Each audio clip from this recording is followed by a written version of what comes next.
আমাদের সবচেয়ে বড় সমস্যা দুর্নীতি, সব শেষ করে দিয়েছে।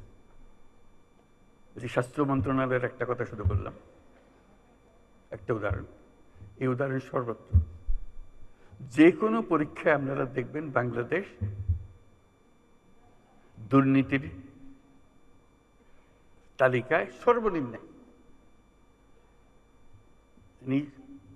সততা বলে আমাদের আর কোনো জিনিস নাই, শৃঙ্খলা বলতে আমাদের আর কোনো জিনিস নাই। কাজে এই দুর্নীতি থেকে বাইর না হলে এই কোনোটাই হবে না। আমরা আজকে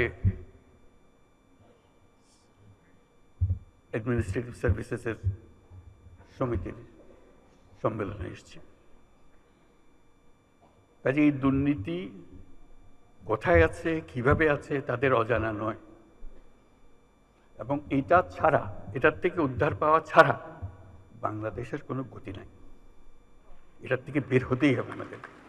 আর সব কথা আপনি বাদ রেখে দেন, আমরা সব বুঝি। এটার থেকে বেরোতে হবে। এটার থেকে আমরা কেউ মুক্ত হতে পারছি না, এমন গভীরে ঢুকে গেছে এটা।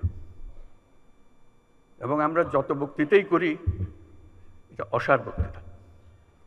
যদি না ওই স্কেলে আমরা একটা সৎ জাতি হিসেবে নিজেকে প্রতিষ্ঠিত করতে না পারি। আমরা অল্প সময়ের জন্য অন্তর্বর্তী সরকারের মধ্যে আছি। দুর্নীতির কতটুকু সমাধান দিতে পারবো জানি না, তবে আসাম থেকে আমরা একটা চেষ্টা করছি। দেখেছি অতীতেও চেষ্টা হয়েছে এটা, কিন্তু কাগজে পত্রের চেষ্টার মতো রয়ে গেছে। এটা